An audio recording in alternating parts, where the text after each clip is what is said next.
Si tu sens que tu ne peux pas lâcher prise avec quelqu'un, ce n'est pas parce que tu es faible ou incapable, mais parce qu'il existe des schémas dans ton esprit que tu peux transformer. Oui, ces schémas ont une explication et une solution, et à la fin de cette vidéo, tu auras une compréhension approfondie d'eux, ainsi que des stratégies pratiques pour rompre ces liens qui t'ont retenu. Aujourd'hui, nous allons explorer ensemble les mécanismes psychologiques et émotionnels qui peuvent te maintenir ancré à quelqu'un qui t'a blessé. Nous aborderons les idées de psychologues reconnus, de Freud à Rolando, qui, par leur contribution, nous aideront à avoir une perspective fraîche et claire. Ce processus d'apprentissage sera un voyage vers ta propre compréhension émotionnelle, où tu découvriras des aspects de ton attachement que tu n'avais peut-être pas remarqués auparavant. Dans cette vidéo, nous allons nous plonger dans un sujet qui affecte de nombreuses personnes et qui constitue souvent l'un des plus grands obstacles à la paix intérieure, la raison pour laquelle tu ne peux pas laisser partir quelqu'un qui t'a blessé. Ce thème touche probablement les profondeurs de tes émotions, et durant cette vidéo, tu comprendras pourquoi l'attachement à une personne qui t'a fait du mal peut être si difficile à relâcher. Pourquoi, malgré des expériences douloureuses, il te semble presque impossible de laisser partir et d'avancer. Ici, tu trouveras les réponses. Je te promets qu'à la fin de cette vidéo, non seulement tu comprendras pourquoi il est si difficile de laisser partir celui ou celle qui t'a blessé, mais tu découvriras également comment libérer ton esprit et ton cœur.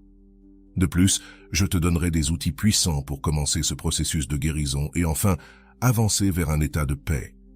Si tu as déjà ressenti que tu es piégé dans un cycle de douleur émotionnelle, cette vidéo sera une lumière pour t'aider à en sortir. Donc, si tu es prêt à comprendre les raisons profondes de ton attachement, reste avec moi pour cette exploration. Mais avant de commencer, je vous serai extrêmement reconnaissant si vous appuyez sur le pouce levé, car cela m'aide à faire connaître cette philosophie à plus de personnes. Si vous ne voulez manquer aucune vidéo, abonnez-vous et activez la cloche. Commençons. Je veux que tu te poses quelques questions. Crois-tu que la façon dont tu as été aimé ou traité durant ton enfance influence le type de partenaire que tu attires?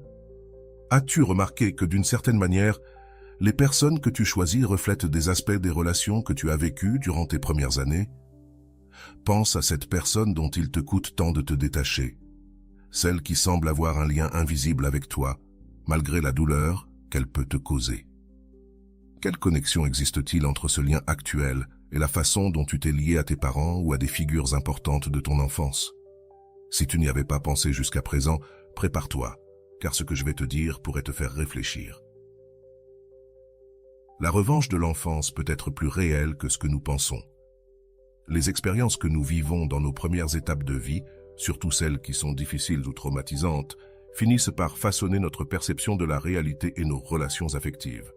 D'une certaine manière, ce qui se passe durant ces premières étapes laisse une empreinte sur notre être que nous continuons à tenter de réparer dans le présent, bien que ce soit de façon inconsciente. Ce cycle de répétition, cette tentative de réconcilier le passé avec le présent, est ce qui peut te maintenir ancré à quelqu'un qui te fait du mal, mais qui, d'une certaine manière, remplit les vides laissés ouverts durant ton enfance. Si tu penses aux personnes qui t'ont le plus marqué dans ta vie, tu remarqueras probablement qu'il existe des schémas communs dans tes relations actuelles.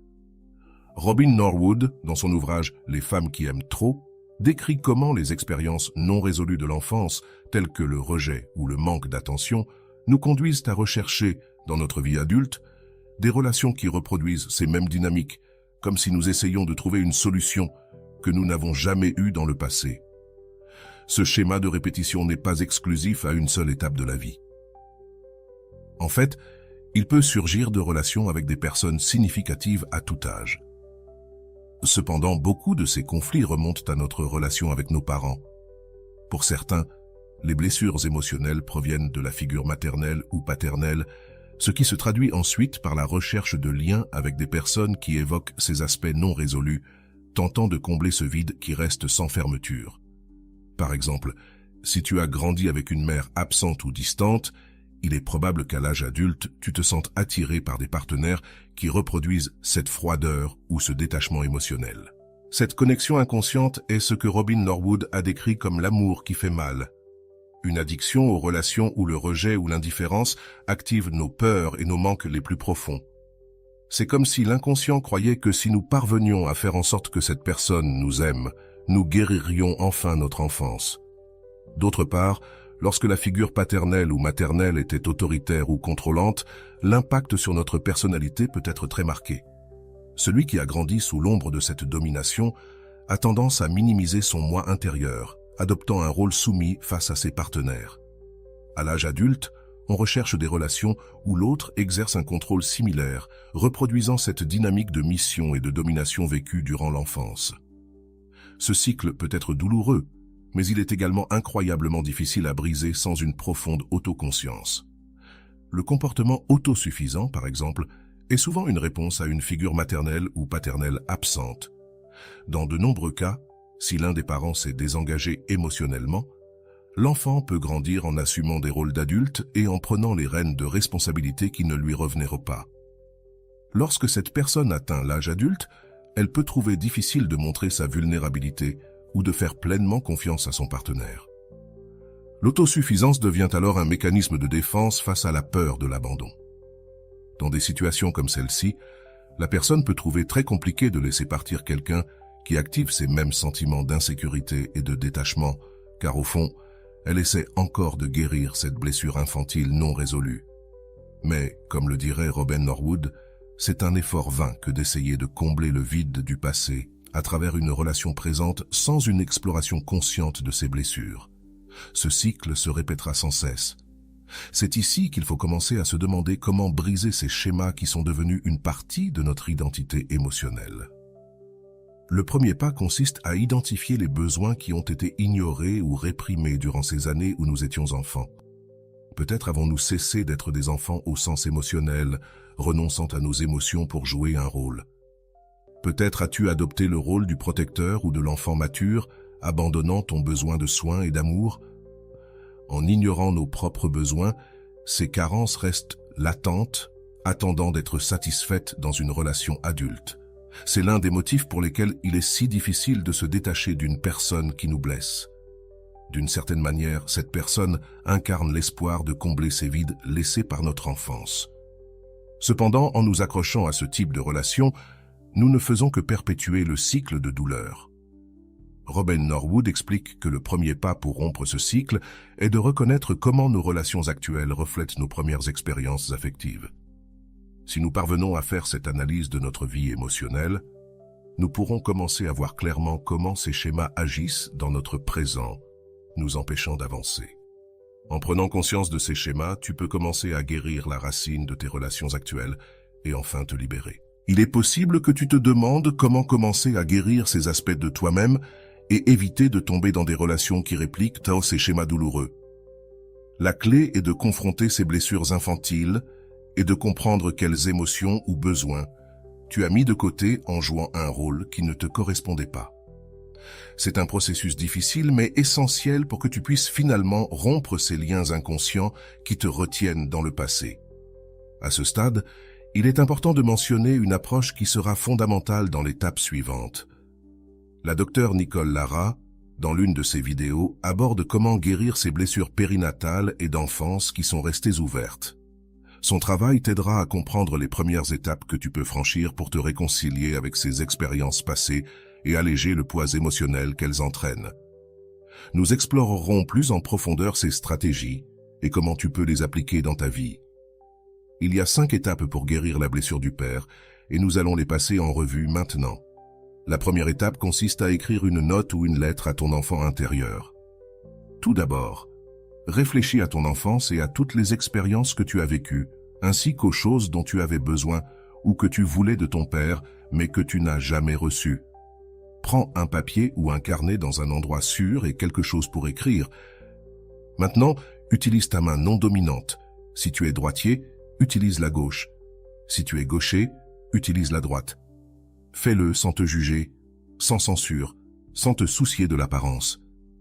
Prends le temps d'écrire à ton enfant intérieur, permettant à cet être en toi, qui a vécu ces expériences, de savoir qu'en tant qu'adulte, tu comprends non seulement ce qui lui est arrivé, mais que maintenant, tu peux lui promettre que tu es là pour le soutenir. Reconnaître ton enfant intérieur et honorer son expérience initie le processus de guérison. Bien sûr, pour beaucoup, Cela prendra du temps pour réfléchir et écrire, et nous pourrions nous sentir accablés. Peut-être aurons-nous besoin de faire une pause. Écrire la lettre ou explorer notre passé en travaillant avec l'enfant intérieur fait surgir des émotions intenses, et c'est normal et naturel. Va doucement et assure-toi de prendre soin de toi pendant le processus. Ne te précipite pas à passer cette première étape. Il est possible que tu ressentes que la douleur que quelqu'un t'a causée dans le présent est profondément ancrée dans quelque chose de plus. Peut-être te trouves-tu à répéter des schémas de relations nuisibles ou à avoir besoin de la validation de personnes qui ne te valorisent pas. Cela, bien que difficile à accepter, a une base émotionnelle dans ce que tu as vécu pendant tes premières années de vie. Nos expériences précoces nous marquent de manière inconsciente et peuvent influencer la façon dont nous nous rapportons aux autres. Les psychologues John Bowlby et Mary Ainsworth ont développé la théorie de l'attachement, qui explique comment le traitement que nous recevons dans l'enfance façonne nos relations et notre perception de nous-mêmes. Si tu as du mal à laisser partir quelqu'un, il est possible que ce schéma d'attachement soit actif, ancré à des expériences qui n'ont pas encore guéri. Pour commencer à guérir cette connexion avec notre passé, et en particulier avec l'enfant intérieur qui porte ses blessures, il existe une technique puissante qui peut t'aider à reconnaître, accepter et libérer ses sentiments. La docteure Nicole Lapera recommande d'écrire une lettre à ton enfant intérieur, un exercice qui peut sembler simple, mais qui a un impact profond sur notre esprit et notre cœur. En écrivant cette lettre, non seulement tu reconnais ce que tu as ressenti lorsque tu étais petit, mais tu donnes aussi une voix à cet enfant qui réside encore en toi, portant des émotions non résolues. Robin Norwood, auteur de « Les femmes qui aiment trop », souligne également comment le manque d'amour pendant l'enfance peut nous amener à rechercher des relations dans lesquelles nous essayons de combler ce vide. Cet exercice d'écrire une lettre à ton enfant intérieur est un outil pour stopper ces schémas et commencer à guérir. En écrivant à cet enfant, tu te permets d'accepter ce que tu as vécu et de commencer à libérer la douleur accumulée. Cette pratique n'est pas seulement un acte d'amour de soi, mais aussi d'autocompassion, une façon de donner à ton enfant intérieur l'amour qu'il n'a peut-être pas reçu à l'époque. L'importance de cet exercice est inestimable. Aaron Beck, dans sa thérapie cognitive, explique que nos croyances sur nous-mêmes influencent les relations que nous établissons. En écrivant à ton enfant intérieur, tu peux changer ces croyances limitantes qui sont nées de ton enfance. C'est le premier pas pour changer les schémas de dépendance émotionnelle et commencer à construire des relations saines. Dire à cet enfant qu'il n'a pas besoin de gagner l'amour de qui que ce soit est libérateur et nous permet de rompre avec le besoin de rechercher une validation extérieure. Écrire cette lettre est un acte de réconciliation. William James parlait de l'importance d'intégrer le moi essentiel et de l'accepter dans sa totalité. En écrivant, tu donnes à cet enfant l'opportunité d'être entendu, compris et valorisé. Voici un modèle de lettre que tu peux utiliser pour commencer ce processus de guérison. Tu n'as pas besoin de le suivre mot à mot. Utilise-le plutôt comme un guide pour exprimer tes propres sentiments et expériences. Modèle de lettre à l'enfant intérieur.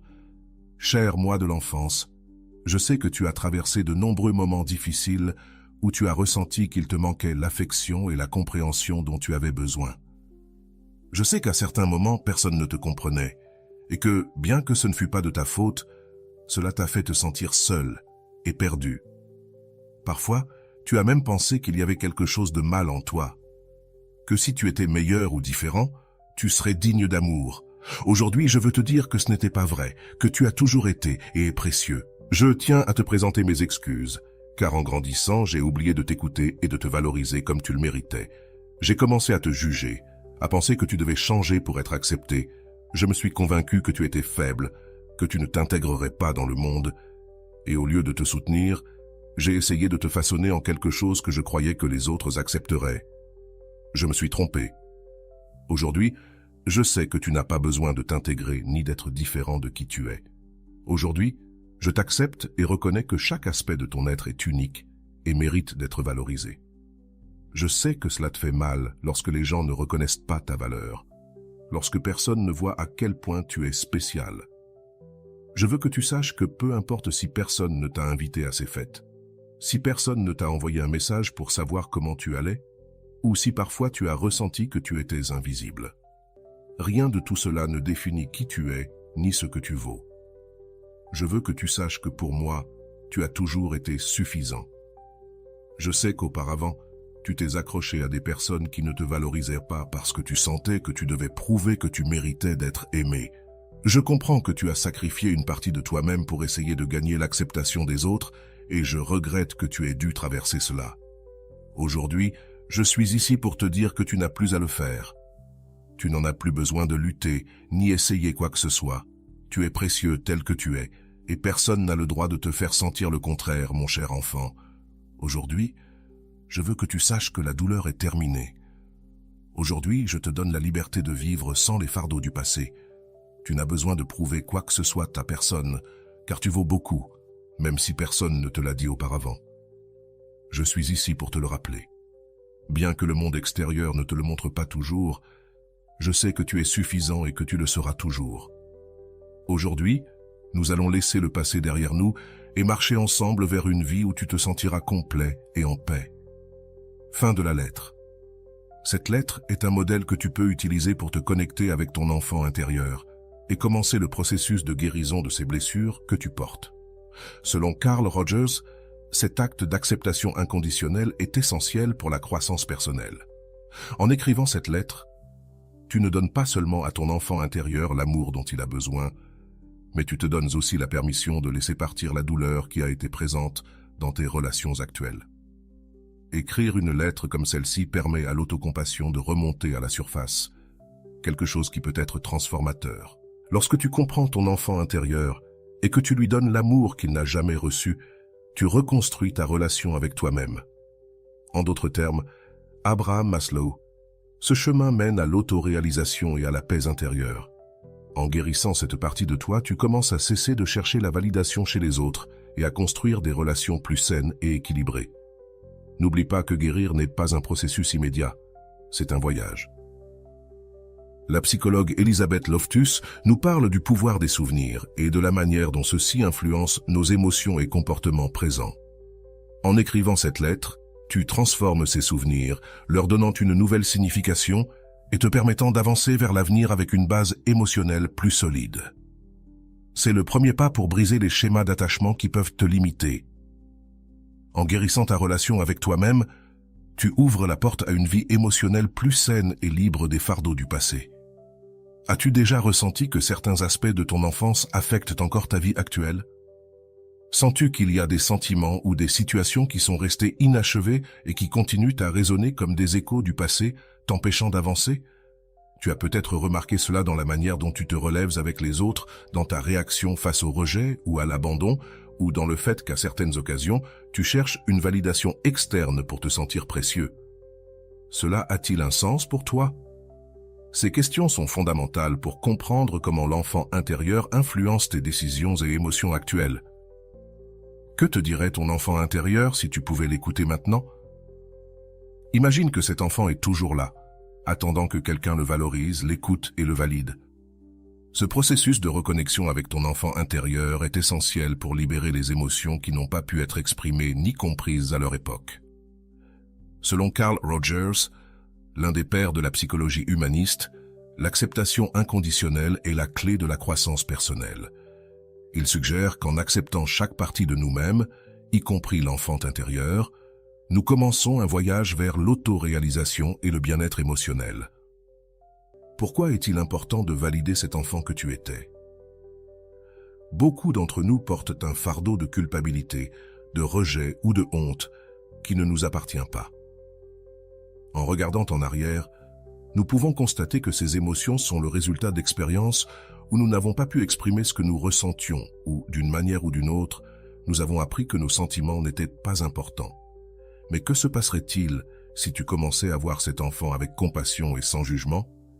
La théorie d'Aaron Beck nous dit que nos croyances sur nous-mêmes et sur le monde sont façonnées par ces expériences et que nous pouvons les changer en les confrontant et en les réinterprétant. T'es-tu déjà donné le temps de reconnaître les réalisations de ton enfant intérieur? Souvent, dans notre désir de laisser le passé derrière nous, nous oublions également de valoriser les bonnes choses que nous avons vécues ou atteintes durant notre enfance. Ces réalisations peuvent être petites ou grandes, mais elles sont importantes car elles nous ont aidés à construire une image de nous-mêmes qui mérite reconnaissance. Elisabeth Loftus, dans ses travaux sur la mémoire, explique que la manière dont nous nous souvenons et valorisons nos expériences affecte profondément nos émotions.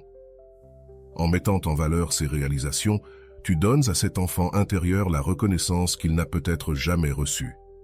Au fur et à mesure que nous avançons dans ce processus de réconciliation avec l'enfant intérieur, souviens-toi qu'il ne s'agit pas seulement de pardonner et de laisser aller la douleur. C'est aussi un moment pour célébrer chaque accomplissement, chaque sourire, chaque pas que tu as fait dans ton enfance. Cela t'a amené ici et cela mérite d'être reconnu. Il y a peut-être eu des moments où tu t'es senti fier, des moments où tu as été courageux, ou même des moments où malgré tout, tu as décidé de continuer. Ce sont des réalisations qui méritent d'être mises en valeur dans le cadre de ton processus d'acceptation et de guérison. Quelles émotions du passé as-tu besoin de reconnaître et de valider? C'est un point clé dans la réconciliation avec l'enfant intérieur. La théorie de l'attachement de Mary Ainsworth et John Bowlby suggère que nos premières expériences avec les figures d'attachement ont un impact durable sur nos relations adultes. Si tu as grandi en te sentant en insécurité ou rejeté, il est probable que tu cherches de manière inconsciente des relations où ces schémas se répètent. Accepter ces émotions et leur donner une place dans ta vie est essentiel pour briser le cycle. Parfois, ce dont nous avons vraiment besoin, c'est de nous dire que tout va bien, que l'enfant que nous étions n'était pas dans l'erreur, brisé, ni moins précieux. William James parlait du pouvoir du jeu essentiel et de la manière dont il doit être reconnu et valorisé pour que nous puissions vivre pleinement. En honorant chaque aspect de ton enfant intérieur, tu valides cette partie de toi qui a encore besoin d'être vue et entendue. Ce n'est pas un acte d'indulgence, mais un pas vers la liberté émotionnelle. As-tu pensé à quel pouvoir réside dans le fait de reconnaître que, malgré les difficultés, tu as continué? Pense à ces moments où, même petit, tu as fait face à des situations difficiles.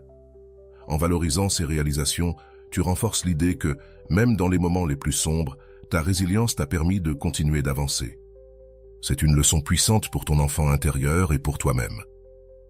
Martin Seligman, l'un des fondateurs de la psychologie positive, souligne que reconnaître notre résilience passée renforce notre capacité à surmonter les difficultés présentes. En te réconciliant avec ton enfant intérieur, tu apprends aussi à accepter tes erreurs. Parfois, la honte ou la culpabilité nous empêchent d'avancer parce que nous croyons que les erreurs du passé définissent qui nous sommes.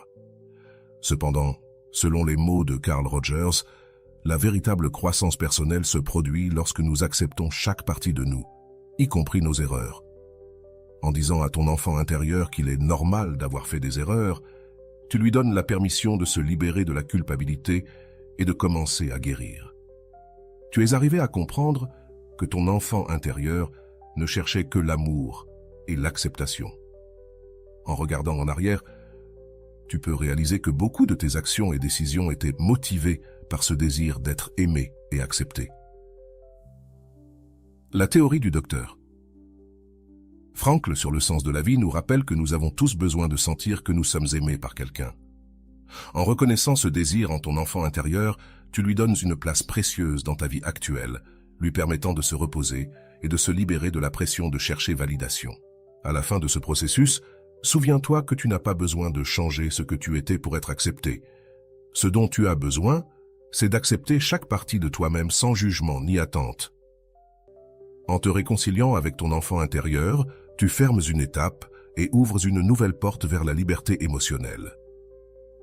En travaillant sur la réconciliation avec l'enfant intérieur, il est important de se rappeler que les événements qui nous marquent ne proviennent pas toujours exclusivement de l'enfance.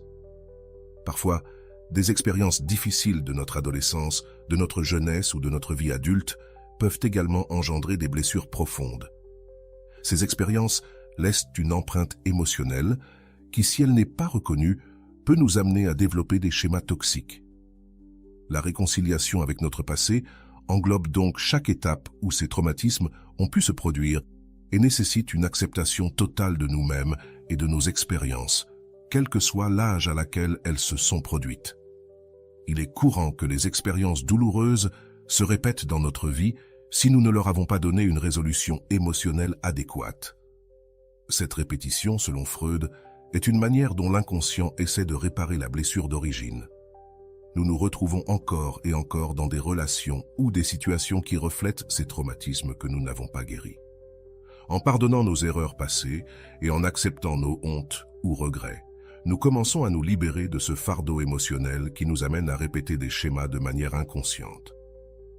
Accepter les actes que nous avons commis dans le passé, que ce soit à l'adolescence ou à l'âge adulte, est une étape essentielle dans le processus de guérison. Nous portons une profonde honte pour des erreurs que nous sentons définir qui nous sommes. Cependant, en embrassant ces moments d'erreur comme faisant partie de notre humanité, nous pouvons nous détacher de la nécessité de justifier notre valeur à travers des relations toxiques ou des situations conflictuelles. La véritable réconciliation avec le passé est un acte d'auto-acceptation et de pardon, un acte qui nous permet de nous libérer de la pression de chercher la rédemption chez les autres. Ce détachement de la nécessité de répéter des schémas nuisibles nous permet également d'identifier quand nous sommes dans des relations qui ne nous apportent ni croissance ni bien-être. Cela nous aide à voir clairement que nous n'avons pas besoin de revivre nos traumatismes avec d'autres pour guérir, mais que nous pouvons trouver la paix en nous-mêmes. En reconnaissant la toxicité de certaines relations ou comportements, nous ouvrons un espace pour créer des liens basés sur le respect et l'amour sincère, au lieu de dépendre de relations qui perpétuent seulement la douleur et la frustration. Dans la prochaine section, nous aborderons cette réconciliation de manière pratique à travers une histoire.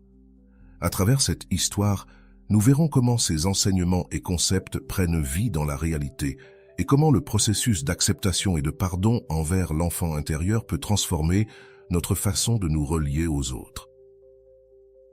L'histoire commence dans un coin de la ville de Mexico, où Mariela, une femme de 34 ans, marchait à toute allure entre les grands bâtiments du centre financier.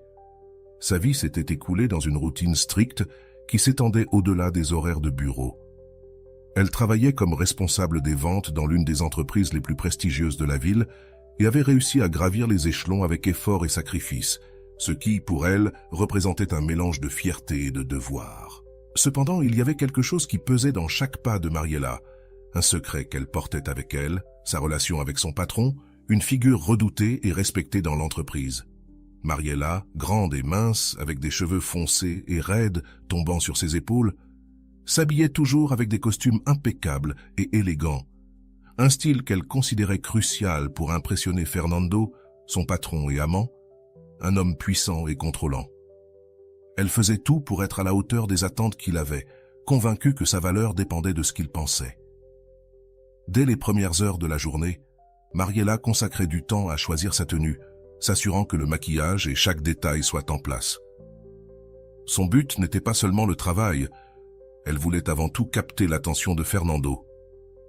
Elle arrivait au bureau avant tout le monde et s'investissait dans les projets avec une intensité qui étonnait ses collègues. Pour elle, prouver sa compétence et son dévouement était une constante dans chaque tâche qu'elle entreprenait. Fernando passait près de son bureau, lui lançant parfois des regards d'approbation ou parfois des mots d'encouragement. Cependant, ces moments étaient fugaces et Mariela attendait plus. Elle attendait toujours plus. La relation entre eux était ambiguë. Dans l'environnement de travail, personne ne savait la véritable nature de leur lien, bien que des rumeurs circulaient dans les couloirs. Quand il l'appelait dans son bureau, Mariela ressentait un mélange d'excitation et d'anxiété. Fernando avait l'habitude de la complimenter en privé avec des phrases calculées qu'elle chérissait, mais en même temps, il était exigeant. Il la critiquait souvent ou lui demandait des améliorations. Mariela travaillait des heures supplémentaires, sacrifiant ses week-ends et restant connectée en permanence, lui envoyant des rapports détaillés et des réponses rapides à ses messages. Souvent, Mariela observait les réseaux sociaux d'autres femmes. Elle rivalisait avec elles en silence, se comparant et regardant leur style de vie. Si elle trouvait quelque chose qui lui semblait pertinent pour attirer davantage l'attention de Fernando, elle l'adaptait à sa vie, montrant sur ses réseaux son propre style de vie, mettant en avant ses réussites et son statut dans une danse constante de validation sociale qui semblait ne jamais finir. Son profil était soigneusement construit. Une femme réussie, sophistiquée, avec une éducation enviable et des contacts influents. Mais derrière ces publications se cachait une insécurité latente que seul Fernando parvenait à alimenter et à apaiser à sa manière. Les jours passaient et Mariela se retrouvait piégée dans un cycle d'approbation qui la consumait de plus en plus. Invitations d'amis et de la famille arguant qu'elle avait des engagements professionnels importants. En réalité, elle évitait toute activité qui pourrait interférer avec la possibilité de recevoir un message de Fernando ou que celui-ci lui demande quelque chose à la dernière minute. Quand il lui envoyait un message pour se rencontrer en dehors des heures de travail, Mariela laissait tout sans hésiter, se rendant sur place, convaincue qu'il, au fond, la valorisait. Lors d'une de ces réunions, Fernando l'invita dans un restaurant exclusif dans le sud de la ville. Mariela arrive avant l'heure convenue, excitée et nerveuse. Pendant le dîner, il lui parla de sa vision pour l'entreprise, de ses projets et de la manière dont il espérait compter sur elle pour les réaliser. Mariela hocha la tête, ravie à l'idée d'être une partie essentielle des plans de Fernando. Bien qu'au fond d'elle, elle souhaita qu'il voie au-delà de son rôle professionnel et qu'il apprécie la femme qu'elle était, les détails que Fernando laissait entrevoir sur sa vie personnelle la maintenirent accrochée dans une attente constante de quelque chose qui n'arrivait pas. Parfois, il parlait de ses amis et des fêtes auxquelles il assistait, ou des femmes avec lesquelles il sortait. Bien que ses confessions la blessaient, Mariela essayait de ne pas le montrer. Au contraire, elle s'efforçait davantage de lui plaire. Tout ce qu'elle faisait tournait autour de lui. Elle s'adaptait à ses horaires, à ses intérêts, et veillait à être toujours la première à le féliciter lors des occasions importantes ou à lui envoyer un message quand quelque chose de significatif se produisait dans l'entreprise. Mariela en venait à négliger des aspects importants de sa vie personnelle, refusant des invitations d'anciens amis ou même de ses propres parents pour être disponible pour Fernando. Les relations familiales commencèrent à se détériorer et certains de ses amis de l'université cessèrent de la chercher, fatigués de ses constantes excuses et absences. Au fond, Mariela se sentait seule, mais elle pensait que tout ce sacrifice en valait la peine si elle réussissait à conquérir le cœur de Fernando. Les mois passèrent, et Mariela s'accrochait à tout signe d'affection ou d'attention que lui offrait Fernando. Même si ce n'était que des miettes, elle savait que Fernando sortait avec d'autres femmes, mais elle se répétait qu'à un moment donné, il verrait ses efforts et son engagement. Elle essayait de se convaincre que ce qu'elle lui offrait était différent de ce que d'autres pouvaient lui donner. Cette pensée la maintenait en vie, la faisait se lever chaque jour et continuer à concourir dans cette course silencieuse où elle semblait être la seule participante. Un après-midi, alors qu'elle organisait des documents dans son bureau, Mariela reçut un message de Fernando lui demandant de monter dans son bureau. Avec le cœur battant, elle prit ses affaires et se dirigea vers son bureau. Là, il l'accueillit avec un sourire et pendant quelques minutes, ils parlèrent d'un projet important. Cependant, peu de temps après, il détourna la conversation vers des sujets plus personnels. La tension entre eux devint évidente et Mariela ressentit un mélange de joie et d'anxiété. C'était toujours ainsi. Ces moments la faisaient se sentir vivante. De retour à son bureau, Mariela ne put pas se concentrer sur son travail. Son esprit était rempli des mots de Fernando, de ses gestes, de son regard.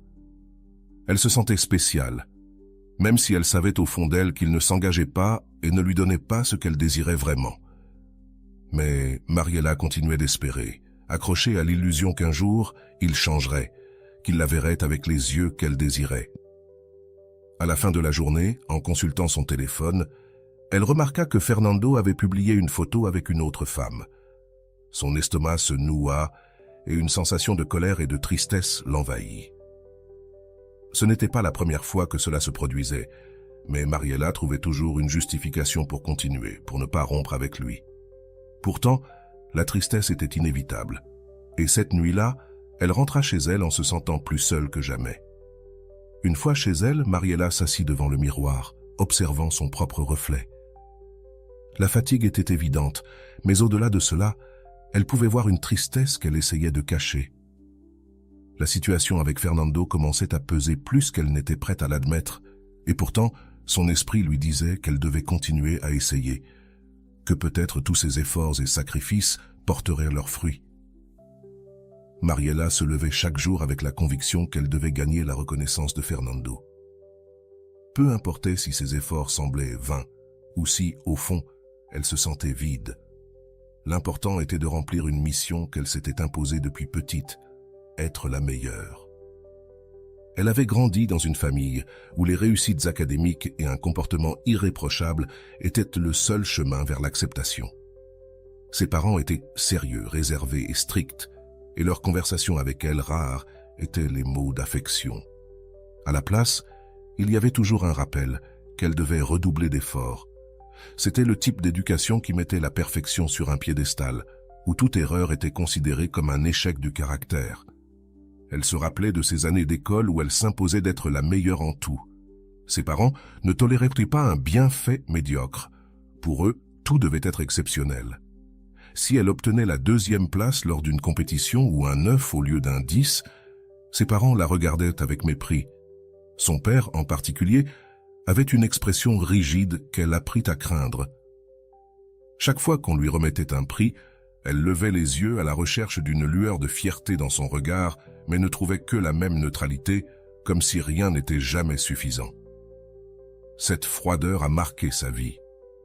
Dès son jeune âge, Mariella avait développé un lien entre la réussite et l'acceptation.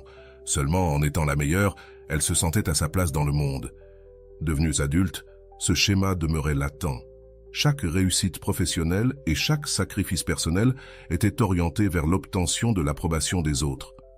Une approbation qu'elle projetait en ce moment sur Fernando. Sans s'en rendre compte, il était devenu la figure d'autorité qu'elle souhaitait impressionner, comme s'il était ce professeur distant qu'elle devait convaincre de mériter une distinction spéciale. Chaque fois qu'il la complimentait ou l'invitait dans son bureau, elle sentait qu'elle montait sur une échelle invisible et, dans les moments les plus intimes avec lui, elle avait l'impression d'avoir atteint une récompense, comme si c'était le 10 qu'elle recherchait enfant. Un après-midi, alors qu'elle consultait son téléphone au bureau, Mariella décida de publier sur ses réseaux sociaux « Une femme de grande valeur mérite un homme à sa hauteur ». Elle appuya sur « Publier » et regarda son profil avec satisfaction. Dans ces mots, elle essayait de se convaincre que Fernando était cette récompense. Elle se disait qu'elle n'allait qu'avec quelqu'un du même niveau de réussite. Bien qu'elle ressentît une gêne qu'elle ne pouvait pas totalement reconnaître, elle observa son reflet dans la vitre du bureau et se demanda si elle croyait réellement ces mots ou si elle tentait simplement de combler un vide. Une fois, lors d'un rendez-vous avec Fernando dans un hôtel, il la regarda avec un sourire énigmatique et lui dit « Tu es la femme la plus ambitieuse que j'ai connue. Ça me plaît chez toi. » Mariella ressentit un frisson de satisfaction. L'approbation dans sa voix était un prix qu'elle n'obtenait pas facilement. Et pour elle, cette simple phrase la faisait sentir plus accomplie que n'importe quel succès professionnel. « Tu le penses vraiment ?» demanda-t-elle, essayant de ne pas montrer trop de son enthousiasme. Fernando acquiesça et Mariella sentit que, enfin, tout valait la peine. Cette nuit-là, alors qu'ils prenaient une photo ensemble à l'hôtel, elle pensa qu'enfin, elle obtenait ce qu'elle méritait. Elle publia la photo sur ses réseaux, choisissant le meilleur angle et appliquant le filtre parfait, cherchant à ce que tous la voient comme une femme forte et sûre d'elle.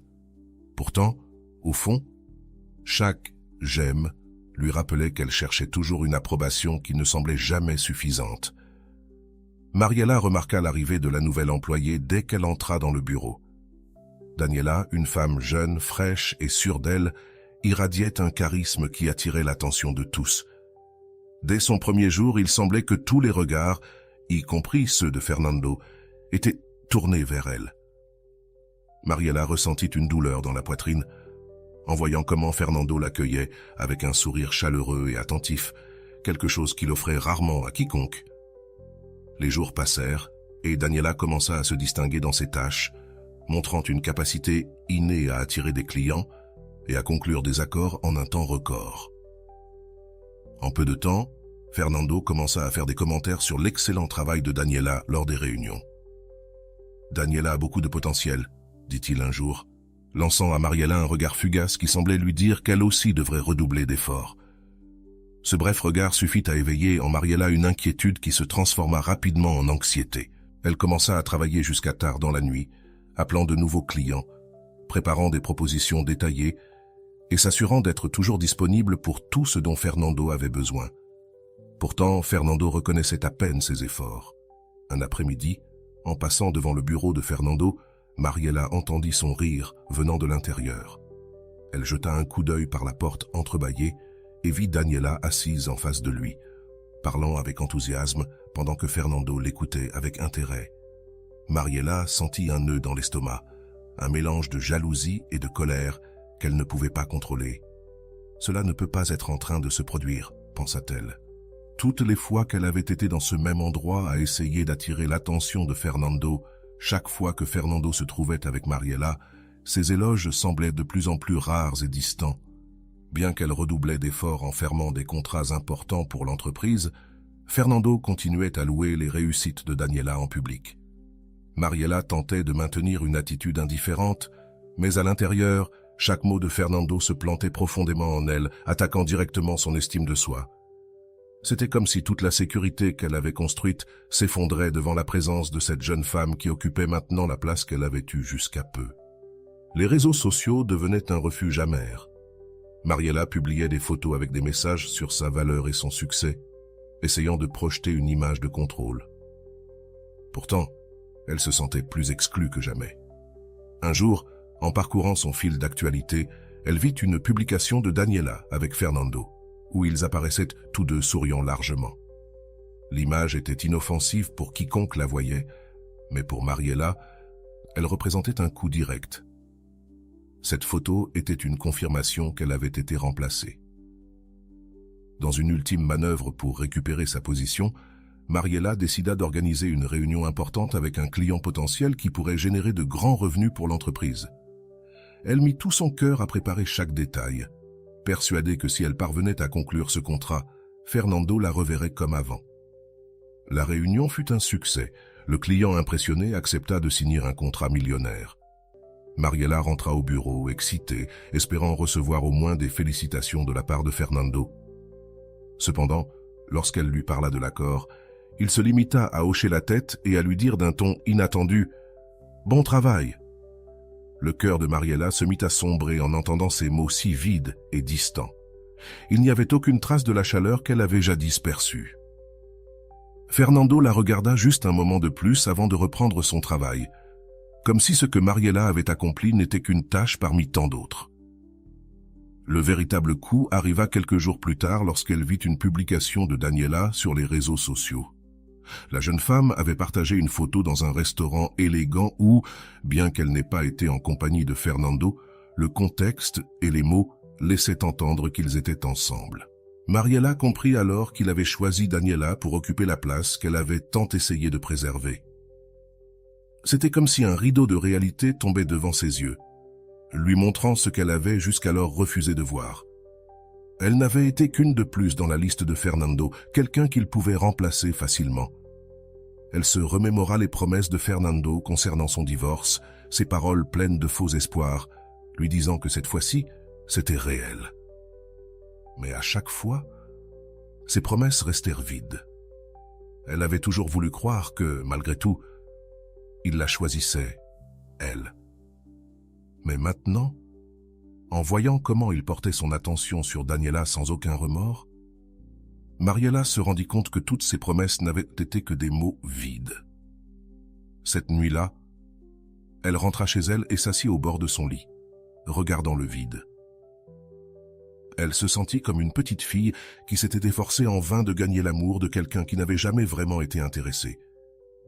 Après tant de jours de larmes contenues et de nuits sans sommeil, Mariela atteignit finalement un point de rupture. Ce fut une nuit où, épuisée par ses efforts inutiles et ses constants refus, elle décida de chercher des réponses dans des vidéos et des lectures qu'elle avait ignorées si longtemps. Les mots de psychologues comme Sorizo et surtout les enseignements de Rolando commencèrent à résonner dans son esprit. Elle ne pouvait s'empêcher de penser à cette phrase que Rolando répétait « La clé n'est pas de gagner, mais de savoir pourquoi vous rivalisez ». Ces mots la firent remettre en question pour la première fois ce qu'elle essayait de gagner et pourquoi elle avait toujours senti qu'elle devait être la meilleure. Un après-midi, après une longue journée de travail, alors qu'elle était devant son ordinateur, elle décida de se rendre en thérapie dans un centre d'assistance psychologique. Elle ressentait de la honte au début, même une certaine peur, car elle avait toujours pensé qu'elle n'avait pas besoin d'aide. Mais en arrivant et en voyant que la majorité des participants étaient des personnes survivantes de maltraitance, elle commença à réaliser l'importance de prendre soin d'elle-même, comprit qu'elle luttait également avec quelque chose de profond, quelque chose qui avait des racines dans ses blessures émotionnelles les plus anciennes. C'était un changement radical, quelque chose qu'elle ne s'était jamais permis d'accepter, qu'elle était brisée, qu'elle méritait aussi de guérir. Lors d'une des séances, le psychologue écouta attentivement chaque détail de son histoire, chaque effort inutile, chaque sacrifice en vain, et à la fin, il lui offrit une perspective qu'elle n'avait jamais envisagée. « Mariella, je crois que ce que tu vis est une projection de ce dont tu as souffert dans ton enfance. Tu cherches l'approbation de ton patron de la même manière que tu tentais de gagner l'affection de tes parents et de tes enseignants. Il représente cette figure d'autorité que, dans ton esprit, tu dois encore impressionner pour sentir que tu vaux quelque chose. » Ces mots furent comme un éclair au milieu de sa tempête. Mariella comprit qu'elle avait passé des années à répéter le même schéma, s'efforcer jusqu'à l'épuisement pour gagner l'affection de quelqu'un qui la verrait toujours comme une option jetable. Elle avait transformé Fernando en une sorte de symbole de ce qu'elle avait vécu depuis petite. Cette révélation fut libératrice et douloureuse à la fois. La blessure de son enfance, ce besoin insatiable d'être la meilleure pour recevoir de l'amour, se projetait encore et encore dans ses relations présentes. Alors, « Je n'ai pas à être toujours performante ?» demanda-t-elle à voix basse, presque comme si elle s'adressait à cet enfant intérieur qu'elle avait réprimé pendant si longtemps. Le psychologue lui sourit et lui dit « Non, Mariella, tu n'as pas toujours à être performante. C'est bien d'être vulnérable. En fait, c'est ce qui te rendra réellement libre. » Pour la première fois de sa vie, elle sentit qu'elle pouvait simplement être Mariella, sans avoir besoin de briller constamment pour se sentir précieuse. Ce changement de perspective l'incita à réévaluer tout dans sa vie, y compris sa relation avec Fernando et sa position dans l'entreprise. Elle commença par revoir son contrat et établir des limites claires dans son travail. Elle se rendit compte qu'elle avait consacré des heures supplémentaires simplement pour plaire à quelqu'un qui ne la voyait pas comme une personne, mais comme une ressource remplaçable. Elle décida de limiter ses heures au bureau et de ne plus répondre aux emails et aux messages en dehors des heures de travail. Soudain, le travail n'était plus sa seule source de validation. Avec cette nouvelle approche, Mariella sentit un poids énorme se lever de ses épaules. La pression d'impressionner Fernando commença à s'estomper et pour la première fois, elle commença à penser à ce qu'elle voulait vraiment faire de sa vie. Elle se souvint combien elle aimait peindre à l'huile, une passion qu'elle avait mise de côté depuis des années. Le lendemain, elle se rendit dans un magasin d'art et acheta quelques matériaux, excitée de se reconnecter à cette partie d'elle qui avait été cachée sous des couches de perfectionnisme et de besoin d'approbation. Elle commença à passer ses après-midi à peindre, se consacrant du temps à elle-même, explorant les couleurs, les formes et les textures. Chaque coup de pinceau était une libération, une façon d'exprimer tout ce qu'elle avait réprimé pendant des années. Son cœur, qui jusque-là avait été piégé dans une relation malsaine et dans une quête désespérée de reconnaissance, commença à trouver la paix dans la tranquillité de ses propres traits. Les jours passèrent, et Mariella remarqua comment ses publications sur les réseaux sociaux changeaient. Elle n'avait plus besoin de montrer au monde ce qu'elle avait ou le statut qu'elle avait atteint. Au lieu de cela, elle postait des photos de ses peintures, de ses moments de tranquillité et des phrases sur ce qui importait vraiment dans sa vie. Le besoin de validation s'estompait peu à peu, tandis qu'elle se permettait d'explorer qui elle était sans la pression d'être toujours la meilleure. Un après-midi, en peignant, elle se souvint des mots de Rolando. Il ne s'agit pas d'impressionner, mais de comprendre pourquoi nous cherchons à le faire. Pour la première fois, ces mots avaient un sens profond. Elle comprit qu'elle avait passé toute sa vie à poursuivre quelque chose qu'elle ne pourrait jamais atteindre si elle continuait à se mesurer aux réalisations des autres. Son bonheur était entre ses propres mains, dans la paix qu'elle trouvait en mettant de côté les attentes externes. Finalement, Mariella se sentit libre d'être elle-même, sans attendre l'approbation de personne d'autre. Dans cette partie de l'histoire de Mariella, le véritable apprentissage survient lorsqu'elle parvient à se réconcilier avec cette partie de son enfance qui lui faisait croire qu'elle n'était précieuse que si elle se distinguait, si elle respectait un standard de perfection imposé. Comme l'expose Rolando dans ses enseignements, Mariela découvre que ceux qui aiment vraiment le font sans condition ni attente de succès ou de réalisation. Cette prise de conscience devient le cœur de sa guérison, une révélation qui l'aide à voir que tout ce temps consacré à impressionner Fernando et à chercher l'approbation externe ne faisait que l'éloigner de sa véritable essence. Elle apprit qu'il n'était pas nécessaire de prouver quoi que ce soit pour mériter l'amour de quelqu'un. Être simplement elle-même suffisait. Le chemin de réconciliation de Mariela l'amena à comprendre que l'excellence ne définit pas la valeur d'une personne. Comme le souligne la docteure Nicole Parra, l'enfant intérieur a besoin d'être aimé tel qu'il est, avec ses défauts et ses forces. Dans son processus thérapeutique, Mariela parvint à un point d'acceptation de cet enfant qui avait autrefois cru qu'elle ne serait aimée que si elle obtenait les meilleures notes, les plus grands succès, ou si elle atteignait un statut que ses parents considéraient digne. La guérison est survenue lorsqu'elle a compris que l'amour véritable ne se gagne pas par des mérites ou des réussites, mais à travers l'authenticité et l'acceptation de soi. Une autre idée contribue également à ce processus de guérison en exposant que les personnes qui nous aiment vraiment nous acceptent sans filtre ni attente.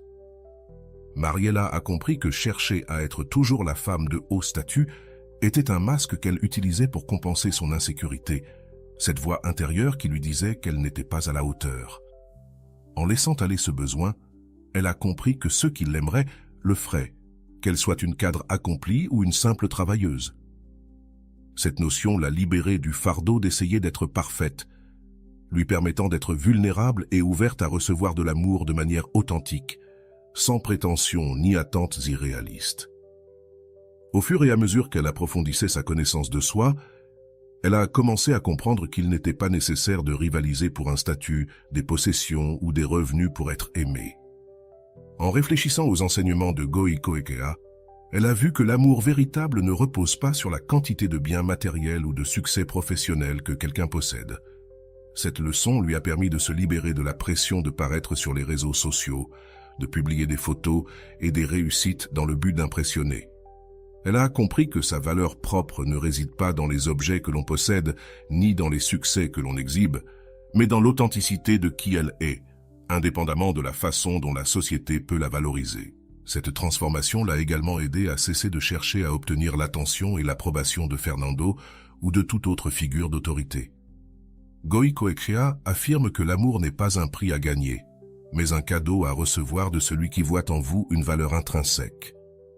En intégrant cette idée, Mariela a commencé à cultiver une relation avec elle-même basée sur le respect et l'acceptation, quelque chose qu'elle recherchait auparavant dans l'approbation des autres.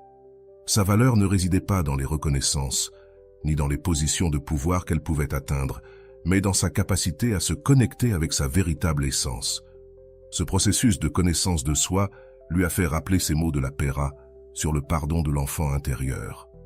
Mariela a accepté que son perfectionnisme et son besoin d'approbation étaient des réponses apprises durant son enfance, une enfance où elle cherchait toujours à être la meilleure pour mériter l'affection de ses parents. Elle comprenait maintenant que cet enfant n'avait pas besoin de plus de réussite, mais d'amour et de compréhension. Au lieu de lui reprocher, elle lui a donné la permission d'être humaine, de se tromper et de se libérer du fardeau de l'excellence. En le faisant, elle a cessé de voir son patron et d'autres figures d'autorité comme des personnes à impressionner. Maintenant, ce n'étaient que des personnes dans sa vie, sans le pouvoir de définir sa valeur. L'apprentissage final que Mariela a intégré a été que personne ne peut combler le vide qu'elle devait elle-même guérir de l'intérieur. Aucun succès, statut ou approbation externe ne pouvait satisfaire l'amour-propre qu'elle devait construire. Ainsi, son chemin vers la réconciliation l'a menée à trouver la paix dans ses propres talents, dans ses propres réussites, sans avoir besoin de les partager pour recevoir reconnaissance. Elle a compris que la véritable valeur de ses réussites ne résidait pas dans l'approbation des autres, mais dans la signification personnelle que ces réussites lui donnaient. De plus, la lecture d'auteurs comme Robin Norwell et l'analyse de ses schémas répétitifs lui ont montré qu'elle projetait dans ses relations adultes le manque d'affection qu'elle avait ressenti étant enfant. En prenant conscience de cela, Mariela a pu se libérer du cycle d'attirer des relations où sa valeur dépendait de la validation externe. Elle a compris que personne ne devait satisfaire ses besoins émotionnels les plus profonds, sauf elle-même. Et que lorsque l'amour véritable viendrait, ce serait quelqu'un qui l'aimerait sans attendre qu'elle remplisse une série d'attentes ou de réussites. L'histoire de Mariella nous montre comment l'amour véritable est celui qui permet d'être vulnérable, qui n'exige ni succès ni perfection. Avec ce changement de perspective, Mariella a transformé sa manière de voir les relations et l'amour. Cette compréhension ne l'a pas seulement aidée à se libérer d'une relation toxique, mais aussi à réorienter sa vie vers ce qui lui apportait vraiment la paix. Lorsque nous atteignons ce moment de questionnement sur les raisons pour lesquelles nous restons dans des relations ou des situations qui nous blessent, la première chose qui surgit est un besoin sincère de changement. Mais ce changement, pour qu'il transforme réellement, doit venir d'un engagement profond envers soi-même, d'une promesse de prendre soin de soi, de se respecter et de se protéger à chaque étape du chemin. Les histoires et exemples que nous avons partagés ne sont pas seulement des expériences d'autres, mais des portes qui ouvrent un espace en vous pour examiner votre vie et décider ce dont vous avez réellement besoin pour guérir et avancer. Si vous vous sentez identifié à cette situation, je veux vous inviter à prendre un moment et à regarder la vidéo de Rolando que je vous recommande. Dans cette vidéo, Rolando explore comment l'amour de soi n'est pas seulement une idée abstraite, mais un chemin de décision concrète et d'action qui vous mène à choisir ce qui est vraiment bon pour vous, ce qui vous aide à grandir et à vous libérer de la dépendance émotionnelle et des relations qui vous limitent. Cette vidéo peut vous offrir une perspective unique et renforcer votre engagement envers ce processus de guérison. Cette vidéo se trouve dans le premier lien en description et dans le premier commentaire.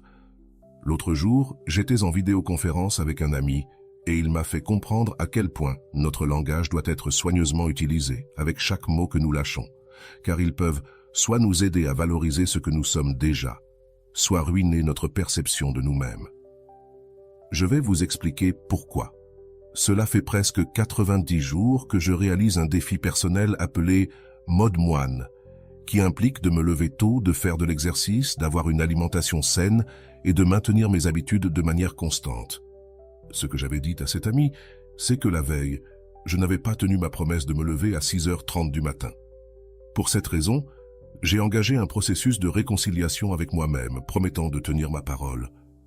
J'ai échangé cela contre le fait de m'honorer, et pour moi, cela a été comme « Waouh !» Ça faisait vraiment une différence, car même pour moi, cela semblait beaucoup plus puissant et poétique de dire « m'honorer ».